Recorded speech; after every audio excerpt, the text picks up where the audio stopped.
Hello guys, welcome to career media once again. My name is Gulshan Shah. Friends, आज जिस topic पे हम बात करने वाले हैं सबसे पहले तो ये है कि नीट पीजी 2024 काउंसलिंग में क्या अपडेट है, क्या लेटेस्ट न्यूज़ है, क्या स्टेटस है। और इसके बाद हम पहुंचेंगे कि रिवाइज कट ऑफ को लेकर के रिवाइज कट ऑफ के स्टूडेंट के लिए जो है वो कहाँ कहाँ पे रिवाइज कट ऑफ के स्टूडेंट के लिए उनको क्लिनिकल ब्रांचेस मिल सकती है। तो वो कौन कौन से स्टेट्स हैं, कौन कौन सी सीट्स हैं जहाँ पे उनको ट्राई करना चाहिए जिससे उनको सीट्स मिल सकती है। मगर अब सिर्फ ये जानना कि कहाँ कहाँ पे मिल सकती है वो एक अलग बात है, और उस किस स्टूडेंट को किस स्टेट में अप्लाई करना चाहिए, क्या उसको उस पर्टिकुलर स्टेट में मिल सकती है या नहीं मिल सकती, वो एक अलग चीज है।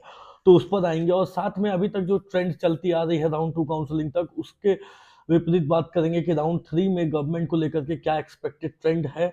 क्या वो राउंड 3 में भी इसी प्रकार से नेगेटिव रहने वाली है या तो पॉजिटिव के कुछ आसार दिखाई दे रहे हैं।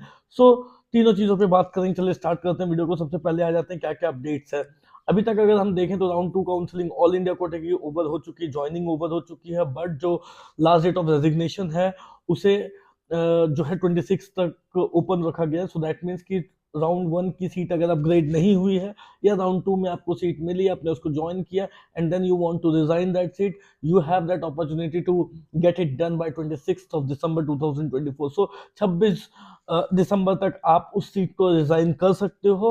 एंड अगर आपके पास दूसरे स्टेट में आपको कोई सीट अलॉट हुई है, you can go there and take admission in that particular state. उस स्टेट में जाकर के आप एडमिशन ले सकते हो। So you have that opportunity, but that will be at the cost of your security amount. जो आप ऑल इंडिया कोटे की सीट अगर आप छोड़ते हो बाय 26, तो कहीं ना कहीं आपकी सिक्योरिटी अमाउंट जो फॉरफिट होती है, we all know that the security amount for the government colleges is 26,000 for general category, whereas if you have applied for deemed universities तो फिर 2 लाख रुपए की सिक्योरिटी अमाउंट लगती है ऑब्वियसली। तो 2 लाख रुपए आपके चले जाएंगे। So at the cost of feature of security amount आप उस सीट को, ऑल इंडिया कोटे की राउंड 2 सीट्स को रिजाइन कर सकते हो बाय 26 ऑफ दिसंबर। और अगर दूसरे स्टेट में या आपके अपने होम स्टेट में आपको सीट मिली है, आप जाकर के ज्वाइन कर सकते हो। Now all India round 2 counselling के रिजल्ट आने के बाद बहुत सारे जो स्टेट्स हैं, स्टेट कोटा की भी रिजल्ट आ चुकी है और कुछ कुछ स्टेट कोटा के रिजल्ट आने बाकी है। जैसे कि उत्तर प्रदेश की बात करें, राउंड 2 काउंसलिंग की रिजल्ट आ चुकी है। कर्नाटक की राउंड 2 काउंसलिंग की प्रोविजनल रिजल्ट आ चुकी है। उड़ीसा आ चुकी है, छत्तीसगढ़ आ चुकी है।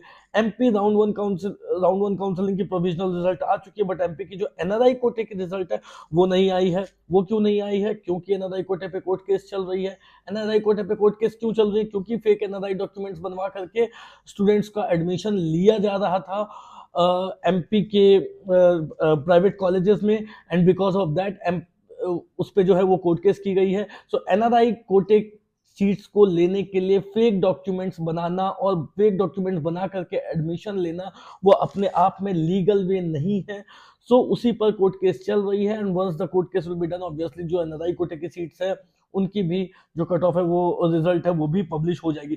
सो इस बात का ध्यान रखें, इस बार जेन्युइन फेक एनआरआई को लेकर के बहुत ज्यादा बवाल ऑलरेडी हो चुका है। यूजी में भी हमने देखा, पीजी में भी हमने देखा। सो ट्राई टू अवॉइड, अगर आपके पास जेन्युइन एनआरआई डॉक्यूमेंट्स हैं then it is okay. Fake NRI documents में आपके साथ प्रॉब्लम हो सकती है, आपकी सीट रिजेक्ट की जा सकती है।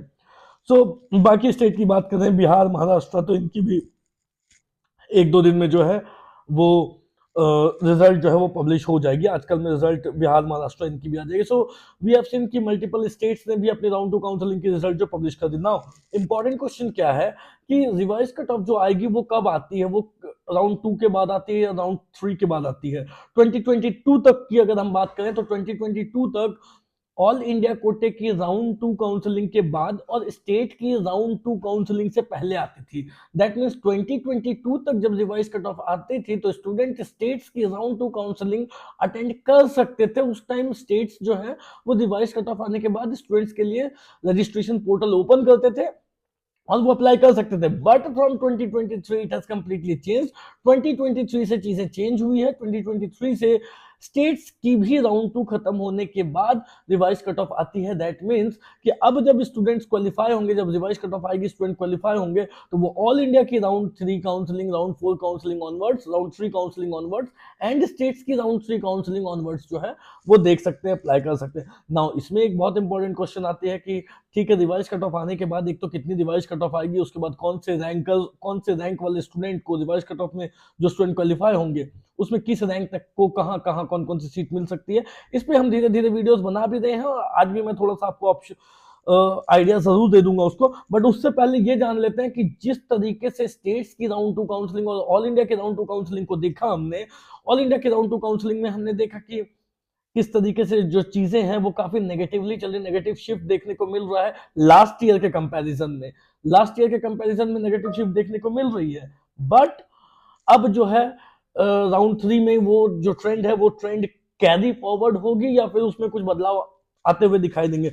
Guys what I feel personally is round 3 में थोड़ी सी ईज आउट जरूर होंगी चीजें, थोड़ी सी जो है वो लीनियंसी ऑल इंडिया काउंसलिंग में जरूर आएंगी, क्योंकि राउंड 3 काउंसलिंग के जो रूल्स हैं वो अलग अलग स्टेट्स में अलग अलग हैं, रूल्स फॉलो किए जाते हैं। नाउ सबसे इंपॉर्टेंट रूल एक मैं आपको बताना चाहूंगा कि एक तो अभी तक जो है वो एमपी वगैरह की काउंसलिंग स्टार्ट हुई नहीं थी, अब एमपी वगैरह की भी काउंसलिंग स्टार्ट हो चुकी है। तेलंगाना अभी भी होल्ड पे है बट स्टिल अब एमपी वगैरह की काउंसलिंग स्टार्ट हो चुकी है, तो इसके वजह से थोड़ा इज आउट ऑल इंडिया की राउंड 3 काउंसलिंग में जरूर आएगा। और ऑल इंडिया की राउंड 3 काउंसलिंग की अगर हम बात करें तो ऑल इंडिया राउंड 3 काउंसलिंग का एक रूल है जो अलग अलग स्टेट में अलग अलग तरीके से उसकी जो है वो वैलिडेशन है। नाउ रूल क्या है कि अगर आपको ऑल इंडिया राउंड 3 काउंसलिंग में सीट मिल जाती है तो क्या आप स्टेट में एलिजिबल होते हैं या नहीं होते। नाउ ये एक बहुत बड़ी एलिजिबिलिटी रूल है जो कंफ्यूजिंग अमंगस्ट स्टूडेंट्स है, कंफ्यूजन अमंगस्ट स्टूडेंट है। नाउ ये जो रूल है ये स्टेट टू स्टेट वेरी करती है। कुछ स्टेट अगर चाहें तो ऑल इंडिया कोटे काउंसलिंग में मिली हुई सीट उस पर एडमिशन ली नहीं, मतलब उस पर एडमिशन नहीं होना चाहिए। आपको ऑल इंडिया कोटे में अगर सीट मिली है उस पर अगर आपने एडमिशन ले ली है तब तो आप किसी भी स्टेट से बाहर हो। बट अगर आपको ऑल इंडिया कोटे राउंड 3 में सीट मिली है उसमें आपने एडमिशन नहीं लिया, उसको छोड़ करके आप जो है स्टेट में जा सकते हो या नहीं जा सकते हो, इसे लेकर के अलग अलग स्टेट में अलग अलग रूल अभी चल रही है। अभी करंटली अगर हम देखें तो महाराष्ट्र की अगर बात माने तो अगर आपको ऑल इंडिया कोटे की राउंड 3 काउंसलिंग में सीट मिल जाती है, सिर्फ अलॉट हो जाती है, उसमें आपने एडमिशन लिया या नहीं लिया उससे कोई मतलब नहीं है। अगर उसकी महाराष्ट्र की ब्राउचर देखें, ऑल इंडिया राउंड 3 में आपको जस्ट सीट मिल जाती है, अलॉट हो जाती है, तो आप महाराष्ट्र के स्टेट राउंड 3 में एलिजिबल नहीं होते।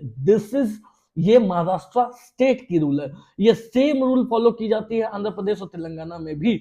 बट बाकी स्टेट्स की बात करें, जैसे यूपी की बात करें, एमपी की बात करें या फिर बिहार की बात करें, तो ऑल इंडिया राउंड 3 में अगर आपको सीट मिल जाती है, या अलग दूसरे स्टेट्स की बात करें, ऑल इंडिया राउंड 3 काउंसलिंग में अगर आपको सीट मिल जाती है, आप उस पर एडमिशन नहीं लेते हो, तो आप इन स्टेट्स की राउंड 3 काउंसलिंग में एलिजिबल होते हो। तो ये एक बहुत कंफ्यूजन वाला मुद्दा जो है वो अभी बना हुआ है। ये स्टेट्स पे डिपेंड करती है कि वो अपने पोर्टल को अपने स्टूडेंट के लिए ओपन करते हैं या नहीं करते। ये डिपेंड करता है, स्टेट टू स्टेट वेरी करती है। महाराष्ट्र चाहे तो महाराष्ट्र भी इस चीज को कर सकती है, बट अभी तक जो है वो यही है कि महाराष्ट्र में आप एलिजिबल नहीं होते हो अगर आपको ऑल इंडिया कोटे की राउंड 3 काउंसलिंग में सीट अलॉट हो जाती है तो। ठीक है, बाकी क्या है, अगर आपको अलॉट हो गई, उस पर आपने एडमिशन ले लिया, तो फिर आप किसी भी स्टेट में एलिजिबल नहीं हो। ठीक है, तो ये चीजें हैं। तो इस वजह से थोड़ी सी जो राउंड ऑल इंडिया कोटे की राउंड 3 काउंसलिंग होगी वो लीनियंट होगी। क्यों? क्योंकि ऐसे स्टेट्स जहां पे राउंड 3 ऑल इंडिया राउंड 3 में सीट मिल जाने के बाद आप स्टेट में एलिजिबल नहीं हो, वैसे स्टेट्स के students round 3 counselling all India की बहुत सोच समझ के करेंगे। रीजन कि अगर उनको वहां पे मिल गई तो वो अपने स्टेट में एलिजिबल नहीं होंगे। तो इस वजह से मुझे लगता है कि थोड़ी सी लीनियंसी राउंड 3 काउंसलिंग में, ऑल इंडिया के राउंड 3 काउंसलिंग में आते हुए दिखाई देगी। और दूसरी रीजन क्या है, वी आर एक्सपेक्टिंग कि सारे स्टेट्स, जो भी स्टेट्स अभी रुके हुए हैं, जैसे तेलंगाना या फिर तेलंगाना जैसे स्टेट्स जो अभी हॉल्ट पे हैं, स्टे पर हैं, वो अगर स्टार्ट हो जाते हैं तो will be having upper hand. एक अपर हैंड हमारे पास रहेगा कि राउंड 3 में हमको पॉजिटिव शिफ्ट और भी देखने को थोड़ी ज्यादा देखने को मिल सकती है, क्योंकि एमपी ने भी अपनी राउंड 1 काउंसलिंग स्टार्ट कर दी।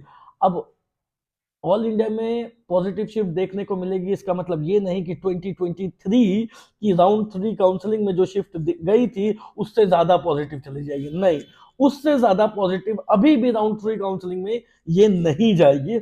उसके कंपैरिजन में कट ऑफ इस बार के राउंड 3 काउंसलिंग में भी कम ही रहेगी। बट राउंड 1 राउंड 2 में जितनी हमने कॉम्पैक्ट शिफ्ट देखी है उससे थोड़ी ज्यादा शिफ्ट हमको राउंड 3 काउंसलिंग में। ओके, नाउ आ जाते हैं कि रिवाइज कट ऑफ आने के बाद व्हाट वी आर एक्सपेक्टिंग, क्या हो सकता है, कितनी हो सकती है, और रिवाइज कट ऑफ आने के बाद जो स्टूडेंट क्वालिफाई करेंगे उनको उनके लिए क्या क्या ऑप्शंस कहाँ अवेलेबल हैं। So revise cut off most probably जो है वो 26 के बाद 26 तक resignation date for round 2 counselling all India की रखी गई है। सो 26 या उसके बाद 26 to 30 मुझे लगता है कि ये रिवाइज कट ऑफ जो है वो आ सकती है। इससे पहले जो डेट थी वो 20 to 25 की एक्सपेक्टेड डेट थी, बट क्योंकि रेजिग्नेशन डेट को बढ़ाया गया तो ऑब्वियसली जो रेजिग्नेशन डेट है ऑल इंडिया राउंड 2 की उसके बाद ही रिवाइज कट ऑफ आएगी। सो 26 तक रेजिग्नेशन डेट को रखा गया। सो 26 के बाद 26 to 30 तक रिवाइज कट ऑफ आ सकती है। उसके पीछे का और एक रीजन ये है कि तब तक स्टेट्स की भी राउंड 2 काउंसलिंग ऑलमोस्ट खत्म हो चुकी होगी। सो एक बार जब स्टेट्स की भी राउंड 2 काउंसलिंग खत्म हो चुकी होगी तो राउंड 3 काउंसलिंग से रिवाइज कट ऑफ वाले स्टूडेंट को अप्लाई करना होता है। Okay, so by 26 to 30 revise cut off आ सकती है। व्हाट मैं आपको यही सजेस्ट करूंगा कि आप 0 परसेंटाइल मान के चलो, क्योंकि मेरे पास अपने रीजन है, क्योंकि वी हैव सम रीजंस कि हाँ ठीक है, अगर हम रिवाइज कट ऑफ को 0 नहीं करते तो बहुत सारे जो नॉन क्लिनिकल सीट्स है वो वेस्ट हो जाती है, और नॉन क्लिनिकल सीट्स जो वेस्ट होती है उसके पीछे गवर्नमेंट का बहुत रिसोर्सेज बहुत पैसा लगा होता है। एट द सेम टाइम अगर नॉन क्लिनिकल सीट्स को भरी नहीं जाती है तो हमारे कॉलेजेस में इंस्टीट्यूट्स में जो है वो असिस्टेंट प्रोफेसर्स की भी कमी होती है जो अभी भी है। तो कहीं ना कहीं उन सीट्स को भरकर गवर्नमेंट एक दो चीजों को सॉर्ट आउट करना चाहती है। एक तो अपना इतना लगाया हुआ पैसा बचाना चाहती है, दूसरी चीज है कि जो असिस्टेंट प्रोफेसर्स की कमी है कॉलेजेस में, उन इंस्टीट्यूट्स में, उनको भी दूर करना चाहती है। तो कहीं ना कहीं मुझे लगता है कि 0 परसेंटाइल होनी चाहिए। अदरवाइज अगर 0 परसेंटाइल नहीं होती है तो अगेन क्या होगा कि जो सीट्स है वो काफी वेकेंट जाएगी, वेस्ट जाएगी, फिर उसका कोई मतलब नहीं होगा। सो मुझे लगता है होना चाहिए। सो आप प्रिपेयर रहें कि 0 परसेंटाइल होनी चाहिए। उसके बाद अब अगर 0 परसेंटाइल आती है तो आपके पास क्या क्या ऑप्शन कहाँ हो सकते हैं। स्टेट वाइज स्टेट थोड़ा सा देख लेते हैं। अगर आप अपर क्लिनिकल ब्रांचेस लेना चाहते हो, radio, derma, medicine, pedia, OBGY and some lower clinical branches, तो आपके पास कर्नाटका में ऑप्शन है। कर्नाटका में दोनों तरह के स्टूडेंट के लिए ऑप्शन है, जिसके पास एनआरआई डॉक्यूमेंट है उसको भी मिल जाएगी, जिसके पास एनआरआई डॉक्यूमेंट नहीं है उसको भी मिल जाएगी। क्योंकि कर्नाटका में जो सीट्स है वो दो तरीके की सीट है, एक क्यू कोटा सीट है और एक एनआरआई कोटा सीट है। एनआरआई कोटा सीट्स पे जिनके पास जेन्युइन डॉक्यूमेंट है वो पार्टिसिपेट करके ले सकते हैं, और क्यू कोटा सीट में जिसके पास एनआरआई डॉक्यूमेंट नहीं है वो ले सकते हैं। और दोनों ही लीगल सीट्स हैं, इसमें कुछ इलीगल वाली कोई चीज ही नहीं है। डीम्ड यूनिवर्सिटी की बात करें तो दो तरीके की सीट डीम्ड यूनिवर्सिटी में भी है, मैनेजमेंट कोटा की सीट है प्लस एनआरआई कोटा की सीट है। डीम्ड यूनिवर्सिटी में अगर आपके पास जेन्युइन डॉक्यूमेंट है तो आप एनआरआई डॉक्यूमेंट है तो एनआरआई कोटे की सीट ले सकते हो, अदरवाइज आप मैनेजमेंट कोटा सीट्स को भी टारगेट कर सकते हो। एक और बात, राउंड 3 के बाद एनआरआई कोटे की सीट्स अगर बच जाती है तो उनको कन्वर्ट कर दिया जाता है किसमें, मैनेजमेंट कोटे की सीट में, तब जाकर के उन सीट्स को भी मैनेजमेंट कोटे के थ्रू फुलफिल किया जाता है। वेस्ट बंगाल की बात करें तो आपको वेस्ट बंगाल में भी सीट मिल सकती है। वेस्ट बंगाल में अगेन मैनेजमेंट कोटे की सीट है और एनआरआई कोटे की सीट है। एनआरआई कोटे की सीट जो है वेस्ट बंगाल में वो 66, 67, 68 लाख पर एनम की फीस है, अप टू 1 करोड़ भी एक आध कॉलेज है जिसकी 1 करोड़ भी एनआरआई कोटे की फीस है। लेकिन हमको पता है रिवाइज कट ऑफ आएगी तो आपके लिए फीस तो ज्यादा ही रहेगी, बट फीस ज्यादा रहने के बावजूद जो है आपको सीट मिल सकती है। इस बार रिवाइज कट ऑफ वाले स्टूडेंट के लिए बहुत बड़ी अपॉर्चुनिटी रहने वाली है। एक बात का ध्यान रखें कि रिवाइज कट ऑफ आने के बाद अगर आप अपर क्लिनिकल ब्रांचेस देख रहे हो तो वो आपकी महंगी ही जाएगी, 60, 65, 70 लाख से कम नीचे तो नहीं जाएगी अपर क्लिनिकल ब्रांचेस। तो अगर उससे कम का बजट है तो कोई फायदा नहीं है, आप अपना टाइम वेस्ट कर रहे हो। टाइम वेस्ट मत करो, इससे अच्छा आप ड्रॉप लेकर के नेक्स्ट ईयर के लिए प्रिपरेशन करो, वो आपके लिए ज्यादा अच्छा है। बट अगर आपके पास बजट है और आप ईयर वेस्ट नहीं करना चाहते हो, आप इसी साल लेना चाहते हो, तो आप जो है वो ले सकते हो। आप हमसे भी कांटेक्ट कर सकते हो, हम भी आपको कंप्लीटली इसमें पूरी अच्छे तरीके से गाइड कर सकते हैं कि आपको कहाँ कैसे क्या प्रोसीड करना चाहिए। So that's all for today guys. कोई भी डाउट हो, क्वेरी हो तो दिए गए नंबर पे आप कॉल कर सकते हैं। Thank you so much, have a nice day.